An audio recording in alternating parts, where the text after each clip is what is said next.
Everyone was there, except me. I stared at the glowing screen of my phone, thumb frozen above the glass as image after image poured in. My sister in her pale dress, laughing at the reception table. My cousin spinning on the dance floor, surrounded by clapping hands. My childhood friend holding a champagne flute high, face red with cheer. Everyone smiled. Everyone belonged. Me. Not even a chair. What would you do if your own family shut you out of their happiest day? Stay with me because this story will make you feel every moment, and you won't want to miss the ending. The first photo didn't cut too deep. I told myself it was an accident, maybe the wrong number, maybe someone tagged me by mistake. But then the second photo came and the third, each one showing another familiar face. I saw the family I had fed, the friends I had lent money to, all of them crowded around tables that looked heavy with food and light with laughter. And with every photo the truth grew sharper. I hadn't been forgotten. I had been left out. The words came back to me then like a splinter pressing through the skin. My aunt standing on her porch 2 weeks earlier, eyes cold and mouth thin. Don't make it about you. She'd said it as if I were a selfish child, not a woman who had spent 65 years giving to this family, burying her needs so they could have theirs. I'd nodded then, jaw tight, and walked away without argument. Now, as I sat at my kitchen table, the bitterness of her voice seemed to echo with every vibration of my phone. I set the phone face down, refusing the next chime. My coffee had gone cold in the cup, but I lifted it anyway, letting the bitterness coat my tongue. I would not cry. Not for them. Not now. Crying is what they wanted, proof that I was fragile, jealous, unworthy of their company. I wasn't about to give them that satisfaction.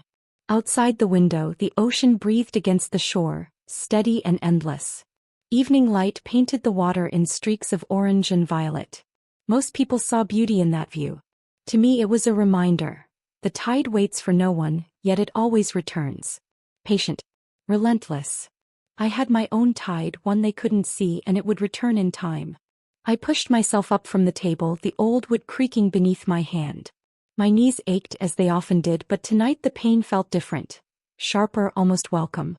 Pain meant I was still here, still standing. I moved to the sink, rinsing the cup though it was already clean, needing something to keep my hands busy. That's what years of being dismissed had taught me. Keep your hands moving, keep your face steady, and no one will know what burns inside. The phone buzzed again. Against my better judgment, I turned it over. This time it wasn't a photo. It was a video. My cousin and her new husband, cutting into a cake bigger than a child's crib, smiling as everyone clapped and cheered. My sister's voice was loudest, shrill with excitement. "To forever," she shouted. The words rang hollow, tinny through the tiny speaker. I pressed mute before I could hear more. For a long moment I just stared at the blank black screen. My reflection stared back, tired eyes rimmed with age, lips pressed into a hard line. But beneath the wrinkles, beneath the years of being overlooked, there was something steadier, something I had kept hidden even from myself. A secret advantage. I knew patience better than any of them. I knew silence.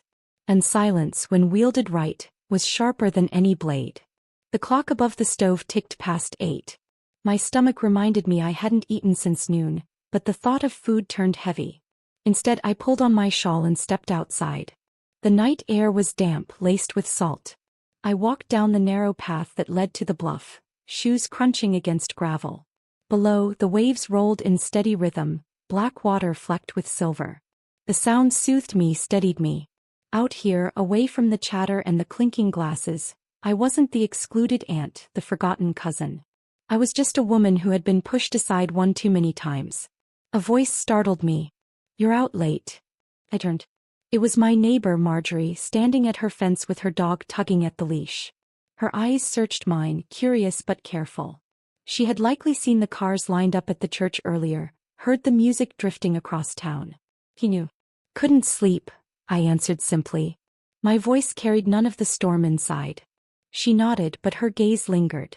"Lot of noise tonight. Big wedding, wasn't it?" I only smiled, thin and controlled. "Yes. Big." Her dog barked, pulling her away, but I saw the flicker in her eyes. The sympathy, the pity. And pity was worse than exclusion. I would not be pitied. I walked back home, each step slower than the last. The phone buzzed again in my pocket, insistent.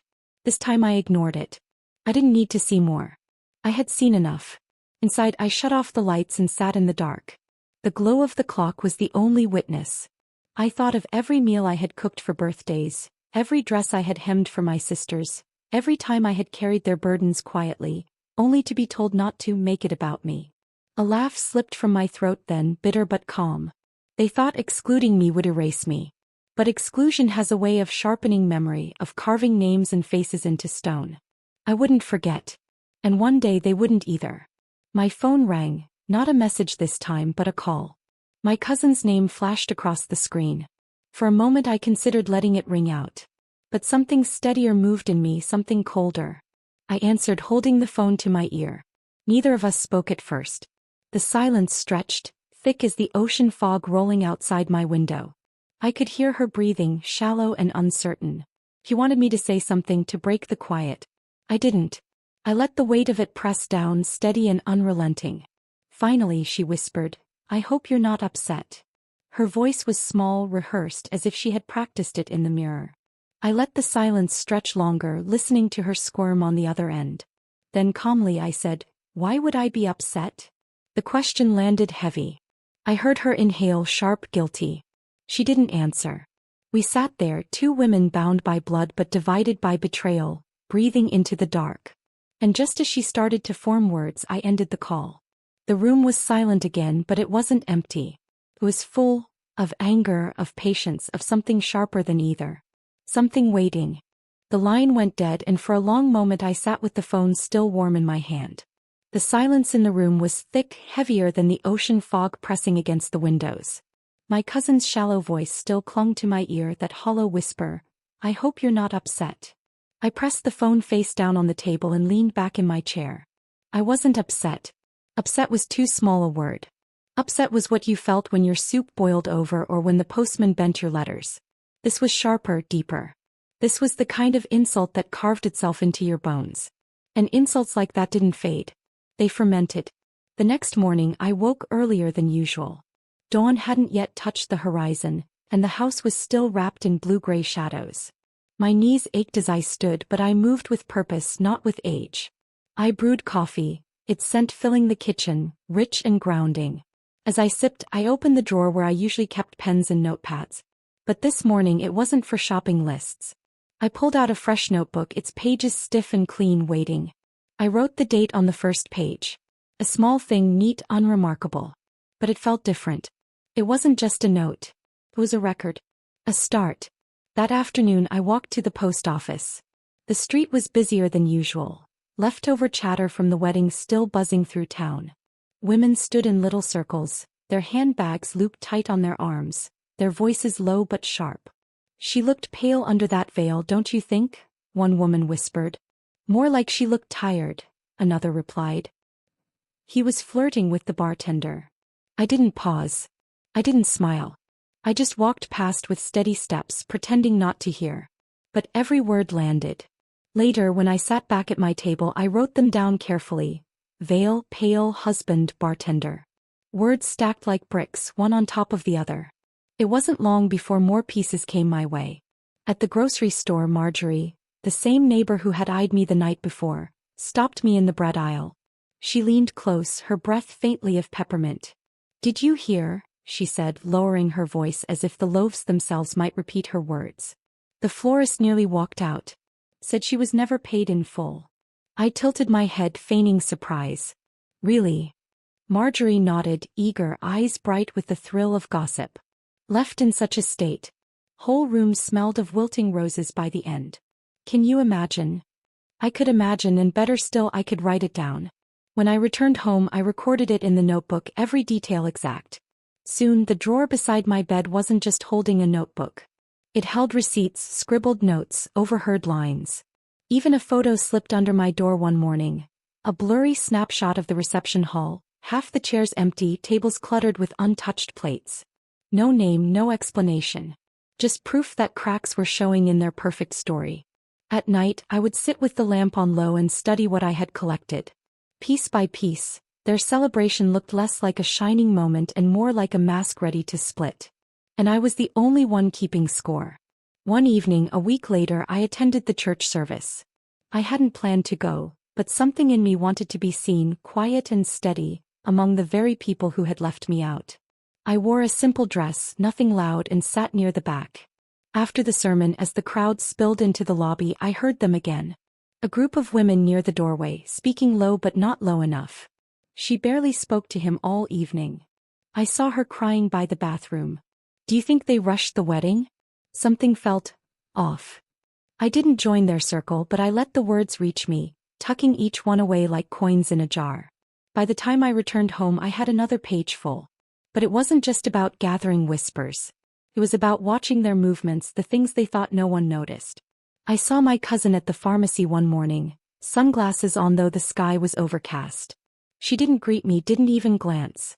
She bought a bottle of aspirin and rushed out, shoulders hunched as if the world weighed too heavy. I noted the time, the date, and the way her hands trembled at the counter. Some nights I would lie awake and think of my aunt. Her face, smug and certain, the way she had dismissed me with that single sentence. I pictured her kitchen, her cupboards stacked with the food I had helped her cook for countless family dinners. I pictured her porch light, always left on too late, buzzing with moths. And I wrote down the memory of her words, circling them on the page like a scar that refused to heal. Don't make it about you. I never raised my voice. I never asked for explanations. I let them believe I was quiet, that I had swallowed the insult and gone on with my days. But silence has a way of breeding its own power. One afternoon, as I clipped dead leaves from my garden, a man I barely knew stopped by the fence. He was a cousin on my uncle's side, someone who floated between gatherings but never stayed long. You weren't there, he said flatly, scratching at his chin. I met his gaze, steady. No. I wasn't. They didn't tell you? They told me enough. He hesitated, then muttered, well, you didn't miss much. And before I could answer, he walked off, leaving his words behind like a breadcrumb. That night I wrote again, pressing the pen harder than usual. You didn't miss much. The notebook thickened, pages filled with lines that looked ordinary on their own but together painted something truer than the polished photos they tried to share. Each note, each whisper was a stitch in the quilt I was building. And I knew one day that quilt would cover more than just me. It would smother their lies. I didn't need confrontation yet. Confrontation would be too easy too soon. What I needed was to keep listening, to let them keep talking while I gathered everything they dropped without noticing. A careless word here, a photo there, each one another nail in the coffin they had built themselves. As the days stretched, I found myself calmer, even lighter. The more I gathered, the less I felt the sting of that empty invitation. Because now I wasn't the forgotten one. I was the keeper. The one with the record. One evening, I opened the notebook and ran my fingers over the pages, each filled with neat rows of ink. I didn't smile. Smiling wasn't right. What I felt was steadier, colder, almost like the tide pressing against the shore, ready to rise higher than anyone expected. And just as I closed the book, the phone rang again. My cousin's name. The same shallow guilt that had called me before. I stared at it, my pulse steady. I let it ring. Not because I was afraid, but because silence was speaking louder than I ever could. The phone kept ringing, vibrating across the table like it was alive. I let it hum until the sound died, leaving only the steady tick of the kitchen clock. The silence that followed wasn't empty. It was full of choices, of plans, of something waiting to be shaped. That night I lay awake, staring at the ceiling, the faint sound of waves drifting in through the cracked window. The ocean had always been my place of calm, but now it stirred something else. Resolve. By dawn, as the first streaks of pink lit the horizon, I knew exactly where I needed to go. I pulled on a sweater and walked down the narrow path toward the bluff. The morning air was sharp, laced with salt. The tide was low, exposing dark rocks and small pools glistening like glass. Further down the shoreline stood a wooden gazebo, old but sturdy, perched where the sand met the grass. I'd seen it 100 times and thought nothing of it. But today it looked different. Today it looked like a stage. I paused, listening to the seagulls cry overhead, their wings slicing through the sky. My hand gripped the railing as I stepped inside the gazebo. The wood creaked under my weight, but it held. From here the view stretched wide, the sea rolling endlessly, the horizon glowing with soft fire. It was simple, but simple had its own beauty. And beauty, when framed right, could outshine anything. By the time I returned home, the idea had rooted itself deep. I opened my notebook and wrote a new line. Seaside. Gazebo. Light. It didn't need more explanation. I knew what it meant. The following week I began asking quiet questions. Not loudly, never directly. Just gentle inquiries wrapped in casual conversation. At the hardware store I asked about wood varnish, pretending I was patching up my porch. At the florist's I ordered a small bunch of lilies and asked what grew best in salty air. Each answer gave me another piece. One morning I stopped by the gazebo again. A groundskeeper was sweeping sand from the steps. He was a man in his 60s, cap pulled low, shoulders bent from years of labor. I greeted him politely and he paused, wiping his brow. "Beautiful spot, isn't it?" I said.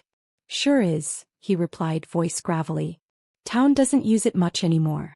Too windy for parties."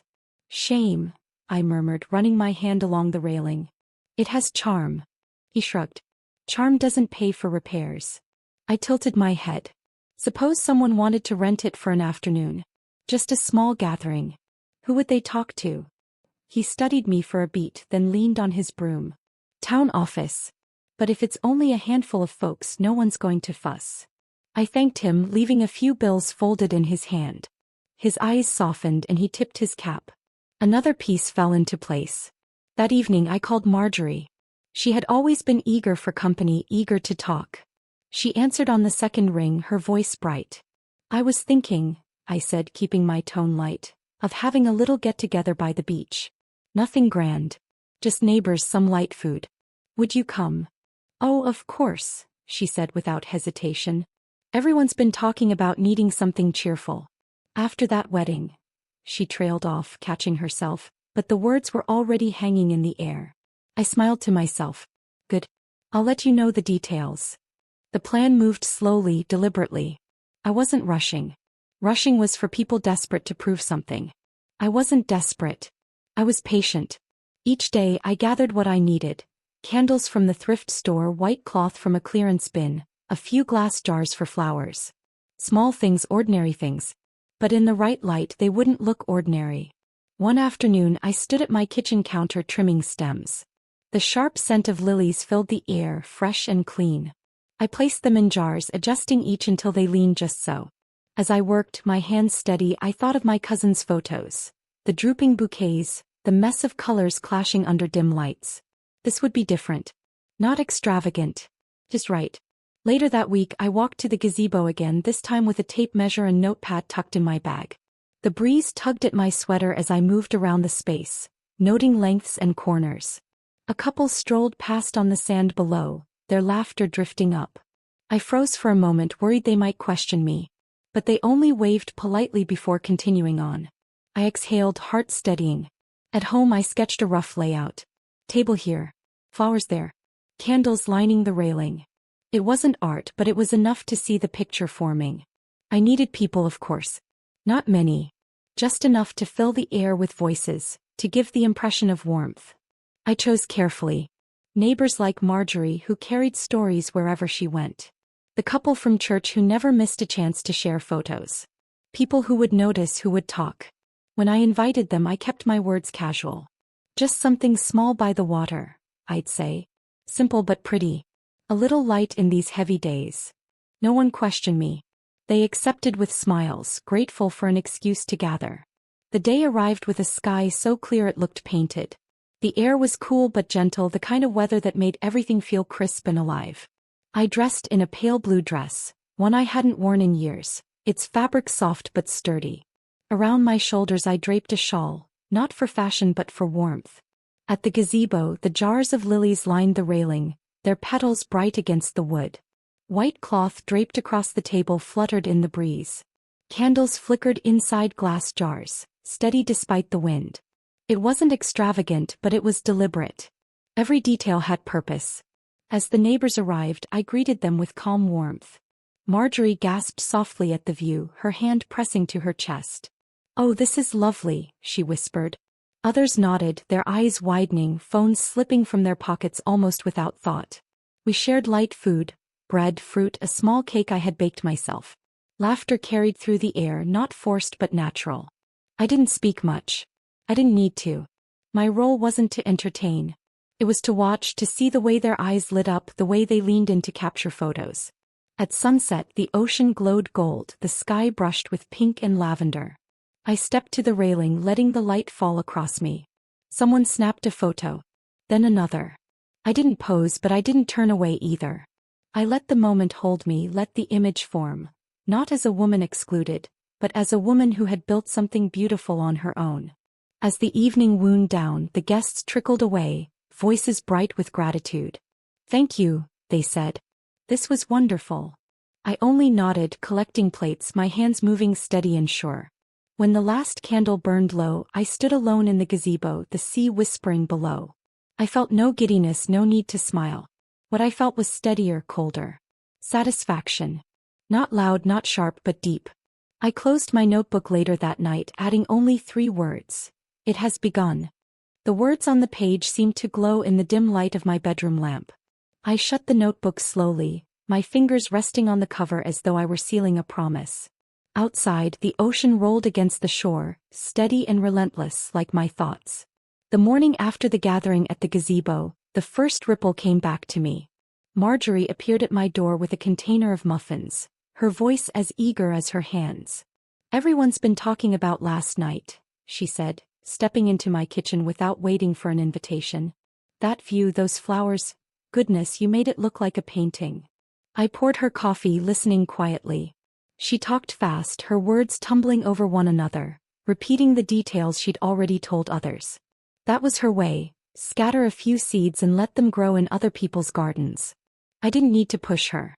She was already carrying my story into town. When she finally left, I returned to the notebook. This time, instead of writing whispers I'd overheard, I wrote something else. "They're carrying it for me now." Within days, I saw the signs. At the grocery store, 2 women leaned over their carts, voices hushed but their eyes sharp. "Did you see the pictures Marjorie posted?" one said. "That view. I thought it was a wedding at first. Much prettier than," the other stopped herself, lowering her voice further. But I caught the look on her face, the twist of her mouth. The comparison had already been made. I didn't smile. I simply turned into the next aisle, hands steady on the cart, letting their words trail after me like smoke. But whispers weren't enough. Whispers faded. I needed something sharper. The next step came quietly, almost by accident. A younger neighbor, Clara, stopped me on the path to the bluff one evening. She was walking her dog, phone in hand, her screen still lit with the glow of photos. "Everyone loved your gathering," she said brightly. "I posted some shots on my page. Hope you don't mind." The sunset was too perfect not to share. "Of course I don't mind," I answered. My voice calm, but inside something shifted. Posted. Not whispers anymore. Proof. Images that could travel further than voices ever could. That night, I sat at the kitchen table scrolling through Clara's page. There it was. The gazebo bathed in gold, the flowers glowing soft in the fading light, my silhouette at the railing. Hundreds of likes, dozens of comments. "So beautiful. Looks like a dream. Wish I'd been there." And beneath it all, a familiar pattern. Comparisons. Not spoken outright but hinted, implied. "This looks like how a wedding should be. Better than the one last week." I closed the phone slowly, letting the weight of it settle in my hands. This wasn't just a gathering anymore. This was a mirror, one they would be forced to look into. The following Sunday, I walked into church. The room went quiet for just a beat too long before the hymns began. I sat near the back, hands folded, eyes forward. After the service, as people spilled into the lobby, I felt the shift. Some smiled at me too quickly, others avoided my gaze altogether. The air buzzed with words unsaid. And then my cousin. She approached me, her steps slow, her dress wrinkled as though it had been pulled from the bottom of a drawer. Her smile was thin, brittle. "I heard you had a little event," she said, her voice catching on the word. I met her eyes, calm. "Just a gathering by the shore." Her lips pressed tight. "People are talking." "They usually do," I replied. For a moment we stood in silence, the air heavy between us. Then she turned and walked away, shoulders stiff, her friends trailing after her with hurried steps. That night I added another note, her smile cracked. The momentum built on its own after that. Photos circulated, whispers spread. Every time her wedding came up in conversation, mine followed like a shadow, only brighter. Her celebration dimmed in memory while mine grew sharper, clearer. One afternoon at the pharmacy, I overheard two women flipping through a magazine at the counter. They should have done something simple like by the beach, one said. Would have been cheaper too, the other replied with a laugh. They didn't know I was standing behind them. When they turned and saw me, their cheeks flushed, but they didn't apologize. They didn't have to. The damage was already done. At home I gathered what I had.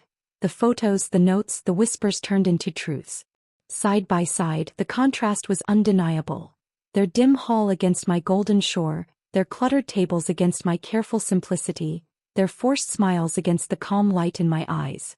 It would have been enough perhaps to leave it there. To let the comparisons eat at them slowly like salt water eroding stone. But patience doesn't mean inaction. Patience means waiting until the tide is high enough to sweep everything away. So one evening as the sun dipped low, I sat at my desk and opened my laptop. My hands didn't tremble. My breathing was steady. I selected the photos, not too many, just enough. I placed them side by side, not labeled, not explained. Just truth and contrast. Then with a few clicks I sent them out. Not to everyone. Just to the right ones. The ones who carried stories, who couldn't resist a spark. When I closed the laptop, the room was quiet except for the hum of the fridge. I stood, poured myself tea and sat in the dark to wait. It didn't take long. The next morning I overheard the mail clerk chatting with a customer, his voice low but his laugh sharp. Did you see the pictures? Night and day. Poor thing must be sick over it. By afternoon I received a message from an old friend. Everyone's talking. What did you do? I didn't reply. Silence was still my strongest weapon. But that evening the phone rang again. Her name flashed on the screen. My cousin. I let it ring once, twice, 3 times before I answered. Her voice came through shaky, thinner than before. Why are you doing this? I leaned back in my chair, eyes on the dark window where the ocean's reflection shimmered faintly. Doing what? You know, she whispered. I didn't answer. The silence pressed heavy until she broke it with a sob. People won't stop comparing. They keep saying, her words cracked, unfinished. I stayed calm. People say what they see. Another sob. Then the line went dead. I set the phone down gently and took a slow sip of tea. The night stretched quiet around me, but inside I felt the tide still rising, pulling stronger, pulling everything with it. They had tried to erase me. But now, everywhere they turned, I was the shadow they couldn't escape, and their joy, once bright, was nothing but ashes scattered on the shore. The tea in my cup had gone cold, but I kept holding it, watching the dark surface tremble with the hum of the refrigerator. The house was quiet, the kind of quiet that settles deep into the bones. My cousin's sobs still echoed in my ear, faint but lingering. I had given her nothing. No apology, no comfort, not even anger. Just silence. And silence had done more damage than words ever could. The next morning I stepped outside and felt it in the air. The town had shifted. People didn't look at me with pity anymore. They looked at me with curiosity, some even with caution. At the post office, heads turned when I walked in. At the market, voices dropped lower, not because they pitied me, but because they were measuring me now. Measuring what I knew, what I could do. It was almost laughable. A month ago I was the one left out. Now I was the one they couldn't ignore. But power, I knew, was fragile. It had to be handled with care. That Sunday I sat through church again. The hymns rolled over me, voices rising and falling. When the service ended I waited. And sure enough she came. My cousin. Her eyes were rimmed red, her posture heavy. She stopped 2 pews away, staring as if weighing whether to approach. Finally she did. I can't take this anymore, she whispered, her voice shaking. Everywhere I go people talk. They compare. They laugh. I tilted my head, meeting her gaze. That must be difficult. It's ruining everything, she said, her voice cracking. My marriage, my friendships, my peace. Please stop. I let her words hang in the air. People milled around us, pretending not to listen but catching every syllable. My cousin, once the center of attention, now pleading in the open like a child. Stop what? I asked calmly. You know what? She said, tears brimming. No, I replied softly. All I did was hold a gathering by the shore. If others see the difference, that's not my doing. Her lips trembled. She opened her mouth, then closed it as if she realized how little ground she had left. And in that moment I saw it, the truth I'd been circling for weeks. It wasn't just exclusion. It wasn't just an insult. It was fear. Fear that I had always been steadier, stronger, more patient than they gave me credit for. Fear that I didn't need them, but they had always needed me. She turned away, breaking under the weight of her own silence. And for the first time in years I felt something lighter than anger. I felt free. Back home I opened the drawer beside my bed. The notebook lay thick with ink, its pages filled with their secrets, their cracks, their lies. Next to it the stack of photos, their dim hall against my golden shore, their wilted bouquets against my fresh lilies. Proof of everything they wanted to hide. I ran my hand over the pages, remembering every whisper I had written, every fragment I had gathered. This book had been my weapon, my shield, my silent companion. But now it felt heavy in my hands, heavier than I wanted to carry anymore. I rose, moving slowly to the fireplace. The wood inside was dry, ready. I struck a match, the flame flaring small but sure. I held the notebook over it, feeling the heat rise against my skin. For a moment I hesitated. This book had been my power. Letting it go felt like tearing away armor. Then I remembered her face, trembling, pleading. I remembered the shift in the town, the way people looked at me now. I didn't need the notebook anymore. The scars I had carved were permanent, burned into memory and reputation. The book was no longer my weapon. It was just paper. I let it drop. The fire caught fast, licking across the pages, turning words into ash. I stood there watching as months of silence and patience curled black, then disappeared. And instead of loss I felt lighter. Free. The drawer was next. Receipts, notes, scraps, all of it went into the flames. I didn't need evidence. I didn't need proof. I had already won. When the fire dimmed to embers I sat back in my chair, the room glowing soft in the last light of day. The ocean murmured outside, steady and endless. For the first time in years I didn't feel the ache of being excluded, of being overlooked. I didn't feel the need to prove anything. I thought of my aunt then, her sharp voice, her cold eyes. Don't make it about you. That's what she had said. And yet, in the end, it had always been about me. Not because I fought for their attention, but because I took it away from them. The irony made me laugh, low and steady. Days passed and the tension in town didn't fade. My cousin grew quieter, avoiding places she once held court. My aunt stopped looking me in the eye. Invitations that used to flow freely now fell silent. I wasn't on the outside anymore. I was the center they couldn't push away even when they tried. But here's the twist they'll never understand. I don't want their invitations anymore. I don't want their pity, their half-hearted smiles, their hollow words. I don't need them. I never did. The tide had turned and I was standing alone on the shore, not abandoned but free. That evening I walked to the bluff once more. The air was cool, the horizon streaked with orange and pink. I stepped into the gazebo, the wood creaking under my feet. The candles from that night were long gone, the flowers wilted, but the memory still lingered in the air. I leaned against the railing, looking out at the endless sea. The waves crashed steady, patient like the beat of a heart. For the first time in a long time my chest didn't feel heavy.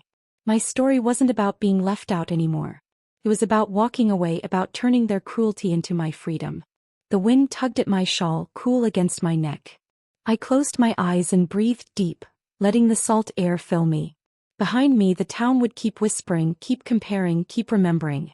But I didn't need to hear it. I already knew how it ended. It ended here. With me. Alone, steady and free.